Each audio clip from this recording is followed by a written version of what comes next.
जय हिंद दोस्तों, स्वागत है आपके अपने YouTube channel use for study में। आज हम सब फिर एक नई वीडियो के साथ क्लास की शुरुआत करते हैं, जो कि आपकी क्लास दोस्तों आपके आने वाले सीटेट एग्ज़ाम के लिए मोस्ट इम्पॉर्टेंट है।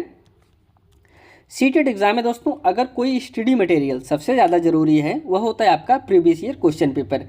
अब दोस्तों सभी लोग तो बोलते हैं प्रीवियस ईयर क्वेश्चन पेपर को सॉल्व करिए, लेकिन क्यों करना चाहिए दोस्तों? क्या सभी क्वेश्चन आपके प्रीवियस ईयर क्वेश्चन पूछे जाते हैं? जितने भी आप previous year question paper solve करेंगे वह सारे आपके जो नए पेपर होंगे उसमें पूछे जाएंगे? तो ऐसा नहीं है दोस्तों, सारे क्वेश्चन नहीं पूछे जाते हैं। प्रीवियस ईयर क्वेश्चन पेपर से रिपीट होते हैं क्वेश्चन, लेकिन 100% 80% नहीं होते हैं, कुछ क्वेश्चन रिपीट होते हैं। हम सब प्रीवियस ईयर क्वेश्चन पेपर इसलिए सॉल्व करते हैं दोस्तों, क्योंकि सीटेट को सॉल्व करने के लिए सबसे ज़रूरी जो है दोस्तों लैंग्वेज को समझना कि क्वेश्चन किस प्रकार से एग्ज़ाम में पूछे जाते हैं। अगर इस चीज़ को हमने पकड़ लिया हम सीटेट में बहुत अच्छे से पास हो सकते हैं, क्योंकि इसमें सारे क्वेश्चन लैंग्वेज के ही खेल होते हैं। आप कोई भी क्वेश्चन आप देखेंगे उसमें 4 विकल्प हैं, चार को आपको लगेगा चारों सही हो सकते हैं, लेकिन वहाँ पे आपको समझना होगा चारों में जो है चारों में सबसे ज़्यादा कौन सा सही है, वह आपका राइट आंसर होगा। इसी प्रकार से जो गलत ऑप्शन होते हैं, गलत में आपको लगेगा चारों ही गलत हैं, लेकिन सबसे ज़्यादा जो गलत होता है वही आपका राइट आंसर होता है। इसलिए दोस्तों आप अगर प्रीवियस ईयर क्वेश्चन पेपर को सॉल्व कर रहे हैं, यह समझ के सॉल्व करिए कि हमको लैंग्वेज को समझना है, यह समझना है कि एग्ज़ाम में किस तरीके से क्वेश्चन को एग्जामिनर पूछता है। आप यह समझ गए, आप सीटेट में बहुत अच्छे स्कोर ला सकते हैं। और एक चीज़ आप और ध्यान दीजिएगा कि सीटेट में दोस्तों आपको हर समय जो बालक होता है उसे वरीयता देनी है। बालक के खिलाफ अगर कोई भी काम, कोई भी ऑप्शन है, वह आपका गलत आंसर होगा। हर समय जो बालक के पॉजिटिव में होगा, बालक के जो फेवर में होगा, वही आपका राइट आंसर होता है। यहाँ पे हम सब पेपर 2 को सॉल्व कर रहे हैं, जो कि आज जो पेपर हम सब सॉल्व करेंगे वह आपका 9 जनवरी 2023 को पूछा गया था। 9 जनवरी को पूछा गया था। इसमें हम सब सबसे पहले CDP को कवर करेंगे, इसके बाद जो साइंस है, आर्ट है, इसको भी हम सब कवर करेंगे। सबसे पहले CDP, Hindi, science, social science, सबको इसमें हम सब चैप्टर वाइज कवर करेंगे। आज हम सब 30 क्वेश्चन जो आपके CDP को होते हैं वही कवर करेंगे। आइए चलिए दोस्तों क्लास की शुरुआत करते हैं और पहले क्वेश्चन की तरफ हम सब चलते हैं। यहाँ से दोस्तों क्वेश्चन की शुरुआत होती है। आपका जो यह प्रीवियस ईयर पेपर है 9 जनवरी 2023 को पूछे गए थे। इसमें पहला क्वेश्चन है, विकास का कौन सा पहलू समाज के कौशल, मूल्य व रवैये के अधिग्रहण व अंतर्वैयक्तिक रिश्ते बनाने से संबंधित है? पहला ऑप्शन है कॉग्निटिव डेवलपमेंट, संज्ञानात्मक विकास। सेकंड ऑप्शन है सोशल डेवलपमेंट, सामाजिक विकास। थर्ड ऑप्शन है इमोशनल डेवलपमेंट, संवेगात्मक विकास। या फिर लास्ट ऑप्शन है फिजिकल डेवलपमेंट, शारीरिक विकास। दोस्तों इसमें आपका करेक्ट आंसर हो जाएगा ऑप्शन नंबर बी, सामाजिक विकास। नेक्स्ट क्वेश्चन पे बढ़ते हैं। अगला जो क्वेश्चन है, निम्न में कौन से कारक बच्चों के संपूर्ण विकास के लिए जिम्मेदार हैं? ऑप्शन है कथन है दोस्तों पहला आनुवंशिकता, सेकंड है भौतिक वातावरण, या फिर लास्ट है सामाजिक परिवेश। इसमें जो ऑप्शन दिए गए हैं कह रहे हैं केवल एक सही है, केवल 2 और 3 सही है, केवल 1 और 2 सही है, फिर लास्ट ऑप्शन है 1, 2 या 3, तीनों सही है। दोस्तों बालक का जो संपूर्ण विकास होता है तीनों से होता है, आनुवंशिक से भी, वातावरण से भी और सामाजिक परिवेश से भी। इसलिए इसमें आपका राइट आंसर हो जाएगा option number D is right answer. Next question पे बढ़ते हैं। वह प्रक्रिया जिसमें एक बच्ची अपने माता पिता, समकक्षी व अन्य महत्वपूर्ण व्यक्तियों से अंतःक्रिया करके सामाजिक कौशल, विचार व मूल्य सीखती है कहलाती है? दोस्तों क्या कहलाती है इसको आपको बताना है। पाठ कहलाती है, समाजीकरण कहलाती है, या फिर अधिसंज्ञान कहलाती है, या फिर लास्ट है दोस्तों एकीकरण कहलाती है? तो इसमें आपका करेक्ट आंसर हो जाएगा समाजीकरण कहलाता है। क्या कहलाता है दोस्तों? Socialization. Option number B is right answer. Next question पे बढ़ते हैं। अगला जो क्वेश्चन है, पियाजे के सिद्धांत के अनुसार उस प्रक्रिया को जिसमें बच्चे या तो नए स्कीमा का निर्माण करते हैं या अपने स्कीमा में बदलाव करते हैं, तो क्या कहते हैं? तो इसे क्या कहते हैं? ऑप्शन हम देख लेते हैं। ऑप्शन है दोस्तों निश्चरता, अनुबंधन, संतुलीकरण, या दोस्तों अनुकूलन। तो इसमें आपका राइट आंसर हो जाएगा ऑप्शन नंबर सी, एडॉप्टेशन, संतुलीकरण। नेक्स्ट क्वेश्चन पे बढ़ते हैं।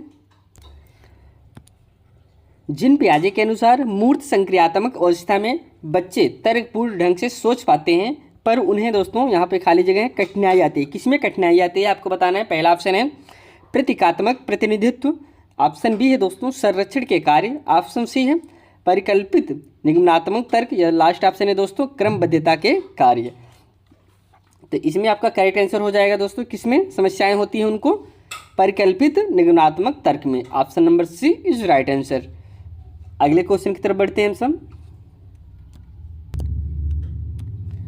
कोहलबल के अनुसार बच्चे किस अवस्था में नियमों को निश्चित और निरपेक्ष मानते हैं? ऑप्शन है पहला सजा और आज्ञाकारिता अभिविन्यास, ऑप्शन बी है सामाजिक अनुबंधन अभिविन्यास, ऑप्शन सी है सार्वभौमिक नैतिक सिद्धांत अभिविन्यास, ऑप्शन डी है दोस्तों अच्छा लड़का अच्छी लड़की अभिविन्यास। इसमें आप करेक्ट आंसर हो जाएगा सजा और आज्ञाकारिता अभिविन्यास। जैसे कि आपको पता होगा दोस्तों, कोहल वर्ग जो है इन्होंने सिद्धांत दिए थे, 3 सिद्धांत थे इनके, और इनके जो है तीनों सिद्धांत के 2-2 चरण थे। इसे आप जानते रहिए। अगले क्वेश्चन पे बढ़ते हैं। निम्न में किसे सामाजिक रचनावादी सैद्धांतिक के रूप में जाना जाता है? ऑप्शन है B.F. स्किनर, कोहलरबर्ग, गिलफोर्ड या फिर ले वागोस्की। तो दोस्तों इसमें आपका करेक्ट आंसर हो जाएगा किसे माना जाता है? ऑप्शन नंबर डी ले वागोस्की को माना जाता है। अगले क्वेश्चन की तरफ चलते हैं हम सब। अगला जो क्वेश्चन है, करें एक कक्षा में विद्यार्थी समूह में कार्य कर रहे हैं तथा प्रत्यय को समझ रहे हैं। शिक्षक यह देखती है कि एक समूह के सभी सदस्य आगे नहीं बढ़ पा रहे हैं, वह उन्हें इशारे व संकेत देकर उनकी सहायता करती है तथा पुनः उन्हें उनके प्रयासों पर छोड़ देती है। कक्षा में कौन से प्रत्यय क्या प्रयोग हो रहा है दोस्तों? कौन से प्रत्यय क्या प्रयोग हो रहा है? ऑप्शन ए अनुबंधन, पाठ, निष्क्रिय अनुकरण या फिर दोस्तों रटकर स्मरण। तो इसमें आपका करेक्ट आंसर हो जाएगा दोस्तों ऑप्शन नंबर बी पाठ। नेक्स्ट क्वेश्चन पे बढ़ते हैं। एक प्रगतिशील कक्षा की विशेषता है। क्या विशेषता है दोस्तों प्रगतिशील कक्षा की? पहले कथन दिए गए हैं कुछ। शिक्षक की गतिशीलता। आप दूसरा कथन है दोस्तों लचीला समूहीकरण। तीसरा है दोस्तों बच्चों की स्वायत्तता, या फिर लास्ट कथन जो है बहुत सारी सामग्रियों का प्रावधान। ऑप्शन है जिसमें पहला करेक्ट 1 और 2 सही है, ऑप्शन बी 1, 2, 3 सही है, ऑप्शन सी दोस्तों 1, 2, 4 सही है, फिर लास्ट ऑप्शन है दोस्तों 1, 2, 3 या 4 चारों सही हैं। तो इसमें आपका करेक्ट आंसर हो जाएगा दोस्तों प्रगतिशील कक्षा की बात कर रहे हैं तो प्रगतिशील कक्षा में आपके चारों सही हो जाएंगे। Option D is right answer. Next question पे बढ़ते हैं। अगला क्वेश्चन है कौन सी बुद्धि में शामिल है? कह रहे हैं कि बिंबों को कुशलतापूर्वक संचलन करने की क्षमता, आलेख के कौशल और तर्क उनका जिनके 2 से अधिक विमितियां हैं, कौन सी बुद्धि के अंतर्गत आएंगे दोस्तों? पहला है तर्क गणितीय बुद्धिमत्ता, ऑप्शन बी है शारीरिक गतिक संवेदात्मक बुद्धि, ऑप्शन सी है अंतरावैयक्तिक बुद्धि या फिर लास्ट ऑप्शन है दोस्तों स्थानिक बुद्धि। तो इसमें जो कि करेक्ट आंसर आपका हो जाएगा option number D is right answer स्थानिक बुद्धि। नेक्स्ट क्वेश्चन पे बढ़ते हैं। भाषा व सोच विकास है दोस्तों। पहला ऑप्शन है एक दूसरे से स्वतंत्र होता है दोस्तों, सेकंड ऑप्शन है सामाजिक सांस्कृतिक संदर्भ से स्वतंत्र होता है, थर्ड ऑप्शन हम देख लेते हैं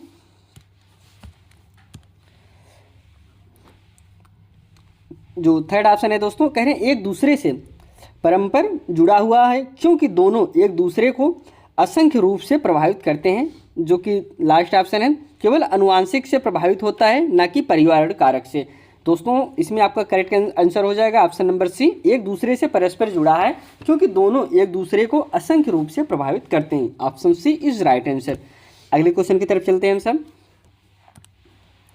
यह संभावित है कि एक बच्ची जो अपने माता पिता को गैर अनुरूपवादी जेंडर व्यवहार करते हुए देखती है दोस्तों, कैसा व्यवहार?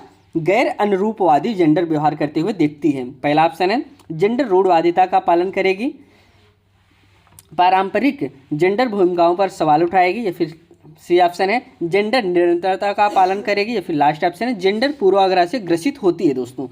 इसमें जो कि करेक्ट आंसर है ऑप्शन नंबर बी होगा, पारंपरिक जेंडर भूमिकाओं पर सवाल उठाएगी। क्योंकि दोस्तों जो जेंडर से समस्याएं होती हैं ऐसा कहीं नहीं लिखा गया, जैसे बच्चे जो है मार्केट से सब्जी लाएंगे या फिर लड़कियां जो हैं घर में खाना बनाएंगी, ऐसा कहीं लिखा नहीं गया है। एक प्रचलन है जो कि चलता आ रहा है, यह क्या कहलाएगा? यह आपका जेंडर रूढ़वादिता कहलाता है।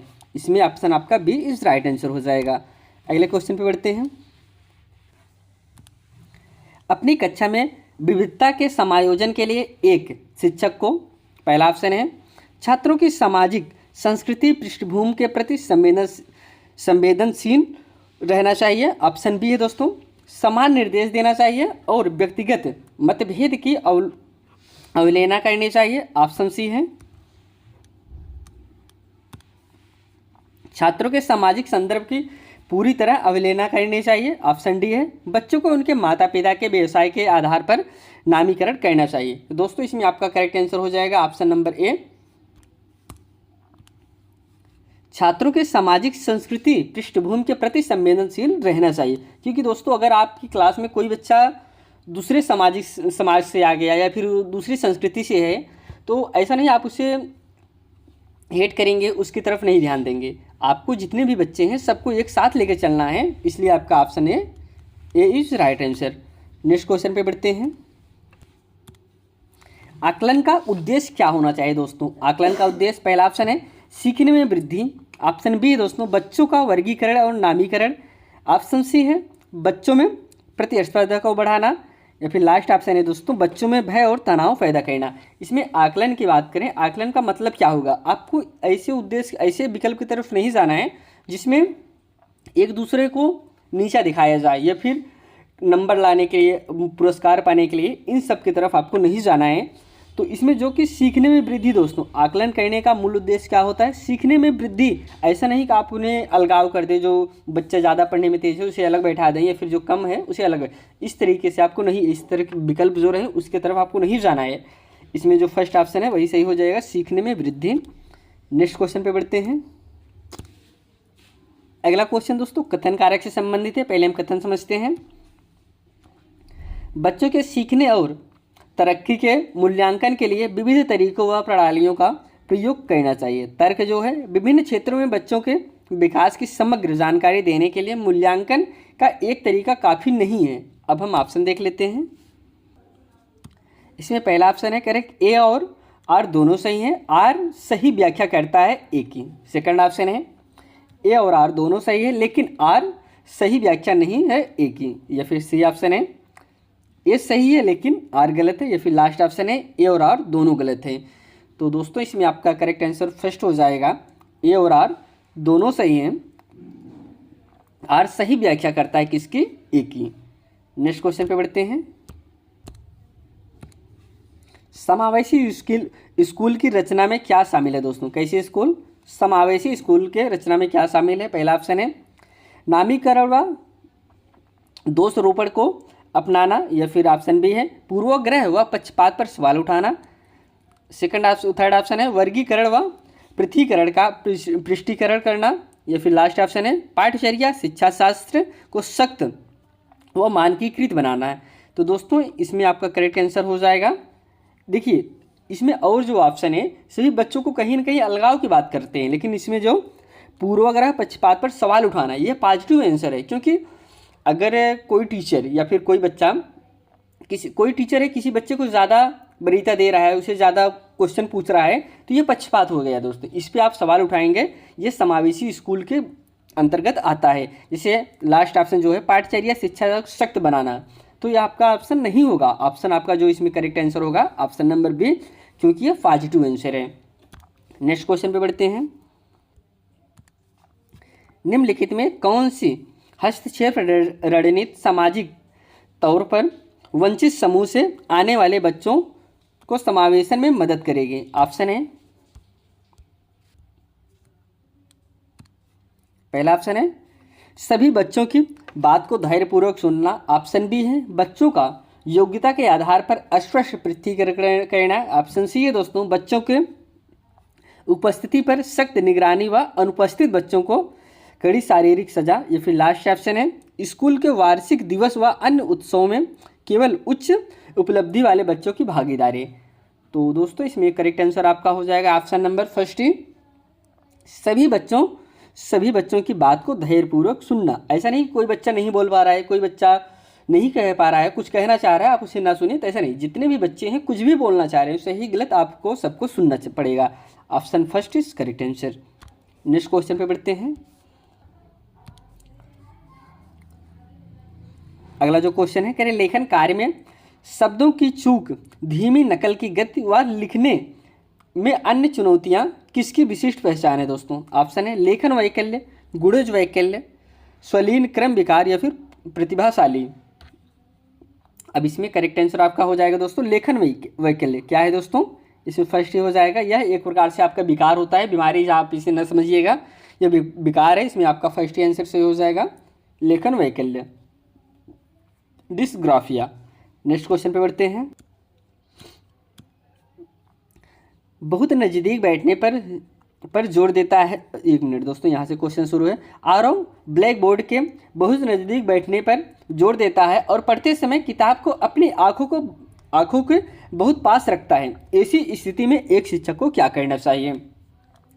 पहला ऑप्शन है आरव को इस व्यवहार पर कड़ी सजा देना चाहिए। देखिए दोस्तों, यह निगेटिव पॉइंट हो गया, ये आपका हो ही नहीं सकता। आप उसे सजा नहीं देंगे, आप उसे मार नहीं सकते, आप उसे बाहर नहीं निकाल सकते कि आपको नहीं आ रहा है आप बाहर जाइए, तो इस तरीके से आप नहीं कर सकते। जो दूसरा ऑप्शन है, आरओ की आँख की जांच के लिए पेशेवर विशेषज्ञ की सलाह लेनी चाहिए। अब हम और ऑप्शन देख लेते हैं दोस्तों। बेकार अंक वाले रिपोर्ट कार्ड को उसके माता पिता के पास भेज देना चाहिए। देखो ये भी आपका गलत हो जाएगा दोस्तों, क्योंकि यह भी आपका निगेटिव पॉइंट हो गया। आरओ के दृष्टिवादी विद्यार्थियों के लिए विशिष्ट स्कूल में भेज देना चाहिए। दोस्तों यह भी आपका गलत हो जाएगा। इसमें जो आपका बी ऑप्शन था, जिसमें कह रहे थे कि आरओ की आँख की जांच के लिए पेशेवर विशेषज्ञ की सलाह लेनी चाहिए कि कोई बच्चा अगर आपके क्लास में इस तरीके से बच्चा है, उसे कैसे दूर किया जाए, आप जो विशेषज्ञ हैं उनसे सलाह लेना चाहिए। Option number B is right answer. Next question पे बढ़ते हैं। मौलिकता, सोच में प्रवाह व लचीलापन किसकी प्रमुख विशिष्ट पहचान है? ऑप्शन है पहला स्वलीनता, ऑप्शन बी है दोस्तों सृजनात्मकता, ऑप्शन सी है भाषा वैकल्य, या फिर लास्ट ऑप्शन है दोस्तों ध्यान न्यूनतम अति क्रियाशीलता विकार। तो इसमें करेक्ट आंसर आपका हो जाएगा दोस्तों ऑप्शन नंबर बी सृजनात्मकता। नेक्स्ट क्वेश्चन पे बढ़ते हैं। प्रभावशाली अधिगम के लिए शिक्षिकाओं को अपने विद्यार्थियों में किन कौशलों का विकास करना चाहिए दोस्तों? प्रतिभाशाली अधिगम के लिए पहला जो कथन दिया गया है, समालोचनात्मक सोच, सृजनात्मकता, समस्या समाधान, कैसे सीखते हैं या सीखना। दोस्तों इसमें हम पहले ऑप्शन पे देखते हैं, कह रहे हैं कि पहला और तीसरा सही है। सेकंड ऑप्शन है पहला दूसरा तीसरा सही है। ऑप्शन सी है दोस्तों दूसरा और तीसरा सही है, या फिर लास्ट ऑप्शन है पहला दूसरा तीसरा चौथा सही है। तो इसमें करेक्ट आंसर आपका हो जाएगा दोस्तों ऑप्शन नंबर डी, पहला दूसरा तीसरा और चौथा सही है। क्योंकि दोस्तों जो प्रतिभाशाली बालक होते हैं उनके अंतर्गत ये सभी गुण होते हैं, होने चाहिए। तो ऑप्शन नंबर इसीलिए आपका डी सही है। नेक्स्ट क्वेश्चन पे बढ़ते हैं। अगला जो क्वेश्चन है दोस्तों कथन कारक से संबंधित है। पहला जो कथन है, सहयोगात्मक अधिगम को सुसाधित करने के लिए शिक्षकों को विद्यार्थियों में आपसी संवाद को प्रोत्साहित करना चाहिए। इसमें जो तर्क दिया गया है, सीखना दूसरों की मदद लेकर सह निर्माण की प्रक्रिया है। ऑप्शन हम देख लेते हैं। इसमें पहला ऑप्शन है, करें ए और आर दोनों सही हैं। आर सही व्याख्या करता है किसकी दोस्तों? ए की। ऑप्शन बी है ए और आर दोनों सही है लेकिन आर सही व्याख्या करता है ए की। ऑप्शन सी है ए सही है लेकिन आर गलत है, या फिर लास्ट ऑप्शन है दोस्तों ए और आर दोनों गलत हैं। अब इसमें जो कि करेक्ट आंसर हो जाएगा ऑप्शन नंबर ए और आर दोनों सही हैं और आर जो है सही व्याख्या करता है किसकी? ए की। अगले क्वेश्चन की तरफ चलते हैं हम सब। बच्चों के सीखने के बारे में निम्नलिखित में से कौन सा कथन सही नहीं है दोस्तों? इसमें नहीं पूछा गया है। पहला ऑप्शन है बच्चे चक्रीय तरीके से सीखते हैं। इसमें जो ऑप्शन गलत होगा दोस्तों वही आपका राइट आंसर होगा। सेकंड ऑप्शन है बच्चे रैखिक तरीके से सीखते हैं। ऑप्शन सी है दोस्तों बच्चे अपने गलतियों और त्रुटियों से सीखते हैं। ऑप्शन डी है बच्चे तब सीखते हैं जब वे सक्रिय संबंध में सक्षम होते हैं। तो इसमें करेक्ट आंसर होगा ऑप्शन नंबर बी, बच्चे रैखिक तरीके से सीखते हैं। तो ये आपका गलत आंसर है, गलत ही आपका राइट आंसर हो जाएगा, गलत के साथ चला जाएगा। Option B is correct answer. Next question पे बढ़ते। एक रचनावादी कक्षा कक्ष में खाली जगह है। सीखने का केंद्र है दोस्तों, क्या केंद्र है? अनुबंधन है, रटकर स्मरण करना, अर्थ बनाना, या फिर भेदन व अभ्यास। दोस्तों रचनावादी कक्षा की बात करें तो इसमें आपका करेक्ट आंसर है ऑप्शन नंबर सी, अर्थ बनाना। Option C is right answer. Next question पे चलते हैं। अगला जो क्वेश्चन है, विद्यार्थियों को सक्षम करने के लिए कि वे अपने सीखने को विनियमित कर पाएँ, एक शिक्षिका को दोस्तों क्या कहना चाहिए? पहला ऑप्शन है बच्चों को निष्क्रिय रूप से निर्देशों का पालन करने के लिए प्रोत्साहित करना चाहिए। ऑप्शन बी है दोस्तों सीखने की प्रक्रिया व सख्त नियंत्रण रखना चाहिए। देखिए दोस्तों इसमें सख्त की बात कर रहे हैं तो ये ऑप्शन आपका होएगा ही नहीं, और सेकंड आप फर्स्ट भी आपका नहीं हो जाएगा। अगले ऑप्शन पे हम बढ़ते हैं। बच्चों को स्वयं लक्ष्य तक करने व उसे पाने की रणनीति पर काम करने के लिए हतोत्साहित करना चाहिए। अब आप उसे हतोत्साहित नहीं करेंगे, आप उसे प्रोत्साहित करना चाहिए। तो ये आपका सही होता है, लेकिन इसमें हतोत्साहित या नहीं होगा। लास्ट ऑप्शन है बच्चों में अधिसंज्ञानात्मक क्षमताओं के विकास पर ध्यान केंद्रित करना चाहिए। आपका राइट आंसर हो जाएगा ऑप्शन नंबर डी। अगले क्वेश्चन पे बढ़ते हैं। छात्रों को प्रभावी समस्या समाधान को सक्षम करने के लिए क्या करना चाहिए? पहला ऑप्शन है सुलझाए हुए उदाहरणों पर विचार करने के लिए प्रोत्साहित किया जाना चाहिए। ऑप्शन बी है दोस्तों सुलझाए हुए उदाहरण देकर उन्हें वही रणनीति को निष्क्रिय रूप से समान समस्याओं में स्थानांतरित करने के लिए कहा जाना चाहिए। ऑप्शन सी है बोलकर सोचने के लिए हतोत्साहित करना चाहिए। ऑप्शन डी है दोस्तों सुलझाए हुए उदाहरणों को देखने से हतोत्साहित करना चाहिए। अब इसमें करेक्ट आंसर हो जाएगा आपका ऑप्शन नंबर ए सही होगा। सुलझाए हुए उदाहरणों पर विचार करने के लिए प्रोत्साहित करना चाहिए। बाकी सभी में हतोत्साहित की बात करें तो जिसमें प्रोत्साहित है दोस्तों वही आपका पॉजिटिव आंसर हो जाएगा। Option A is right answer. अगला जो क्वेश्चन है, एक प्रभावी शैक्षिक रणनीति है दोस्तों, क्या रणनीति है? पहला है सीखने की प्रक्रिया पर शिक्षक का पूर्ण नियंत्रण। ऑप्शन बी है दोस्तों संकल्पात्मक मानचित्र बनाना व नई जानकारी को पूर्व जानकारी से जोड़ना। ऑप्शन सी है जानकारी को गैर प्रासंगिक बनाना और उसे वियोजित टुकड़ों में याद करना। ऑप्शन डी है अनर्थक भेदन व अभ्यास। तो इसमें करेक्ट आंसर होगा ऑप्शन नंबर बी संकल्पात्मक मानचित्र बनाना व नई जानकारी को पूर्व जानकारी से जोड़ना। Option B is right answer. अगले क्वेश्चन पे बढ़ते हैं। अगला क्वेश्चन दोस्तों कथन कारक से संबंधित है। पहला जो कथन है बच्चे अक्सर विभिन्न घटनाओं को समझाने के लिए अनेक स्वयं के सिद्धांत गढ़ते हैं। तर्क इसमें जो दिया गया है दोस्तों बच्चे सक्रिय प्राणी हैं जो हमेशा अर्थ बनाने की प्रक्रिया में लगे रहते हैं। हम ऑप्शन पहले देख लेते हैं। इसमें जो पहला ऑप्शन है कह रहे हैं कि ए और आर दोनों सही है, आर जो है सही व्याख्या करता है ए की। ऑप्शन बी है ए और आर दोनों सही हैं लेकिन आर सही व्याख्या नहीं है ए की।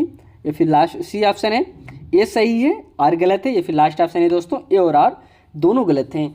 तो इसमें करेक्ट आंसर हो जाएगा आपका ऑप्शन नंबर फर्स्ट ही दोस्तों ए और आर दोनों सही है, आर सही व्याख्या करता है ए की।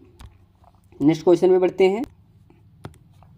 जब विद्यार्थी महसूस करते हैं कि सीखने की गतिविधियों पर उनका नियंत्रण है तब उनकी अप्रेरणा का स्तर खाली जगह है जाता है और वे फिर खाली जगह विद्यार्थी बन जाते हैं। कैसे बन जाते हैं दोस्तों? पहला ऑप्शन है बड़ स्वनियमित, या फिर दोस्तों बड़ निष्क्रिय, या फिर सी ऑप्शन है कम या स्वनियमित, या फिर दोस्तों लास्ट ऑप्शन है कम निष्क्रिय। तो इसमें करेक्ट आंसर होगा ऑप्शन नंबर ए बड़ व स्वनियमित। Option A is right answer. Next question पे बढ़ते हैं। निम्नलिखित में से कौन सी भावना सार्थक सीखने की प्रक्रिया में बाधा डालती है दोस्तों? कौन सी भावना? चिंता, उत्साह, खुशी या फिर गर्व। तो इसमें करेक्ट आंसर हो जाएगा दोस्तों ऑप्शन नंबर चिंता। ऑप्शन नंबर ए सही हो जाएगा दोस्तों। जो कौन सी भावना सार्थक सीखने की प्रक्रिया में बाधा डालती? चिंता दोस्तों आप करेंगे तो आपकी जो भावना सार्थक सीखने में की भावना में बाधा डालती है। Option A is right answer. बाकी जो ऑप्शन है दोस्तों उत्साह हो गया, खुशी हो गया, गर्व हो गया, ये आपको प्रोत्साहित करेंगे, हतोत्साहित नहीं करेंगे, इसलिए ये सही है। यहाँ पे हम सब दोस्तों टोटल आज 30 क्वेश्चन को कवर किए जो कि आपके CDP से संबंधित थे और आपका यह प्रीवियस ईयर क्वेश्चन पेपर था जो कि आपका 9 जनवरी 2023 को पूछे गए थे। अगर आप इस चैनल पर नए हैं तो चैनल को सब्सक्राइब जरूर करिए दोस्तों। यहाँ पे आपको सभी जितने भी आपके प्रीवियस ईयर क्वेश्चन हुए हैं सबको कवर कराया जाएगा, उसके साथ ही साथ आपको नए कंटेंट भी उपलब्ध कराए जाएंगे। अब इसी के साथ यही क्लास में समाप्त करते हैं। आपसे फिर एक नई वीडियो में मिलते हैं, तब तक के लिए दोस्तों धन्यवाद।